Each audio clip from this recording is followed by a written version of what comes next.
తాతకు దగ్గులు నేర్పాలనుకునే విశ్వగురు పాలనలో భారత ప్రతిష్టను దగ్గుమందులు దిగజారుస్తున్నాయి. వినడానికి విడ్డూరంగా ఉన్నా ఇది వాస్తవం.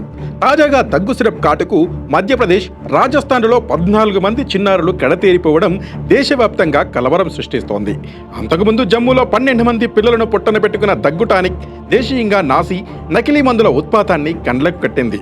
వాస్తవానికి వ్యాధులను నయం చేసి రోగులకు త్వరగా సాంత్వన కల్పించాల్సిన మందుల్లో కల్తీలపై కథనాలెన్నో వస్తూనే ఉన్నాయి. కానీ సత్తా చూపలేని ఔషధ నియంత్రణ విభాగాల పుణ్యమా అని విచ్చలవిడిగా సాగుతున్న ఈ దందాలు ప్రజారోగ్యాన్ని బలి తీసుకుంటూనే ఉన్నాయి. ఆరోగ్య రంగంలో భారత్ గ్లోబల్ లీడర్గా అవతరించిందంటూ ఒకవైపు కేంద్ర ప్రభుత్వ పెద్దలు బ్యాండ్ బజాయిస్తుంటే, మరోవైపు భారత్ ఫార్మా కంపెనీలో తయారైన దగ్గు మందులతో ప్రాణాలు పోతున్నాయి.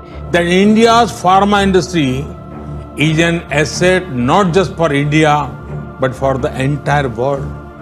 మరోవైపు భారత్ ఫార్మా కంపెనీలో తయారైన దగ్గు మందులతో ప్రాణాలు పోతున్నాయి జాగ్రత్త అంటూ గాంబియా, ఉజ్బెకిస్తాన్లలో 66 మంది చిన్నారులు మృత్యువాత పడ్డప్పుడే WHO హెచ్చరికలు జారీ చేసింది.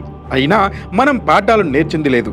ఎడతెరిపి లేని దగ్గు ప్రాణాలు తీస్తుందేమో అని తాగించిన మందే విషమై తన పిల్లల ప్రాణాలు తీస్తుంటే ఆ తల్లిదండ్రులు చేష్టలుడిగి చూస్తూ ఉండడం ఎంత నరకయాతన.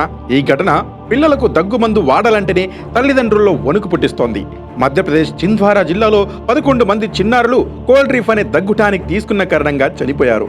ఇటు రాజస్థాన్లోనూ 3 మరణాలు సంభవించాయి. తీవ్రమైన జ్వరం, పొట్ట ఉబ్బిపోయి మూత్రపిండాలు ఫెయిల్ అయి మరణించారు. ఈ తరహా లక్షణాలతో మరో 8 మంది చిన్నారులు నాగపూర్, భోపాల్ ఆసుపత్రుల్లో చికిత్స పొందుతున్నారు. చిన్న చిన్న ఫార్మా కంపెనీలు ఎన్నో మందులు తయారు చేసి అమ్ముతున్నాయి. పెద్ద కంపెనీలతో పోటీ పడలేక అడ్డదారులు తొక్కుతున్నాయి. మందులపై ఎక్కువ MRP ముద్రించి అతి తక్కువ ధరకే మందుల షాపులకు హోల్సేల్గా సరఫరా చేస్తున్నాయి. వైద్యులకు అడ్డగోలు కమిషన్లు ఆశ చూపి పేషెంట్లకు తమ మందులే రాసేలా ప్రలోభ పెడుతున్నాయి. ఇటు వైద్యులకు, అటు మందుల షాపులకు బోలెడు లాభం. ఇంతదాకా బాగానే ఉంది. కానీ అతి తక్కువ ధరకు మందులు, ఆపై కమిషన్లు ఇస్తూ తాను కూడా లాభం పొందాలంటే ఆ ఫార్మా కంపెనీ మందుల తయారీలో నాణ్యతను ఆశించడం అత్యాశ అవుతోంది.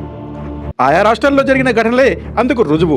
మధ్యప్రదేశ్లో చిన్నారులు ఉసిరి తీసిన సిరప్లో విషపూరిత రసాయనం పరిమితికి మించి ఉంది. రాజస్థాన్లో పసికందులకు వాడకూడని దగ్గు మందును ప్రభుత్వ ఆరోగ్య కేంద్రంలో అందించినట్టు తల్లిదండ్రులే ఆరోపిస్తున్నారు. దానికి తోడు లోగడ నిర్వహించిన నాణ్యత పరీక్షల్లో సంబంధిత ఔషధ నమూనాలు విఫలమయ్యాయి. సర్కారీ యంత్రాంగం తన విధి నిర్వహణలో ఏమాత్రం అప్రమత్తంగా ఉన్నా ఇప్పుడు ఈ అనర్థం జరిగి ఉండేది కాదు. ఇప్పటికైనా కేంద్రం సరైన రీతిలో స్పందించుకుంటే మన దేశంలో కోట్ల మంది చిన్నారుల ప్రాణాలకు ఎవరు బాధ్యత వహిస్తారు? మన దేశంలో లభించే ఔషధాల్లో 25% నకిలీవేనని అనేక ఘటనలు రుజువు చేస్తున్నాయి. విస్తృత స్థాయిలో ఔషధ నాణ్యత పరీక్షలకు తగినంత మౌలిక వస్తువులు ఇక్కడ లేవు. తనిఖీ చేయాల్సిన డ్రగ్ ఇన్స్పెక్టర్లు లేరు. దాంతో షాంపిళ్ల సేకరణ అరకొరగానే ఉంటుంది. మరోవైపు ఔషధశాలల నిర్వాహకులతో అధికార గణాల అవినీతి అనుబంధాలు బహిరంగ రహస్యాలే. ఇవన్నీ నేరగాళ్లకు ఆయాచిత వరాలుగా మారుతున్నాయి.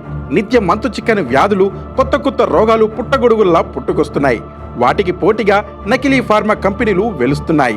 ఈ సమయంలోనే కల్తీ మందుల కట్టడిలో ఉదాసీనంగా వ్యవహరిస్తే దేశ పురోగతే ప్రమాదంలో పడుతోంది. ఈ విషయాన్ని గుర్తించి కేంద్ర రాష్ట్ర ప్రభుత్వాలు సమన్వయంతో పనిచేస్తూ నకిలీలకు అడ్డుకట్ట వేయాలి. ఫార్మా సామ్రాజ్యాన్ని ప్రభుత్వాలు కదిలించలేనంత బలంగా తయారైంది. ప్రభుత్వ రంగ సంస్థలను నిర్వీర్యం చేస్తూ ప్రైవేటు ప్రోత్సహించిన ఫలితం ఇప్పుడందరూ అనుభవించాల్సి వస్తోంది. బ్రిక్స్ దేశాల్లో ప్రజారోగ్యానికి అతి తక్కువ ఖర్చు పెడుతున్నది మన దేశమేనన్నది జగమెరిగిన సత్యం.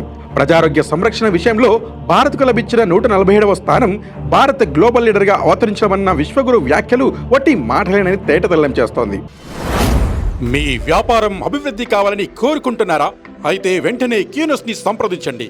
Schools, colleges, banks, shops, office promotions, land promotions, political promotions, restaurant promotions, hospital promotions, పుట్టినరోజు వేడుకలు, శుభకార్యాలు, వ్యాపారాలు ఏవైనా, సందర్భం ఏదైనా ఇప్పుడే క్యూనస్ ద్వారా తెలియజేయండి.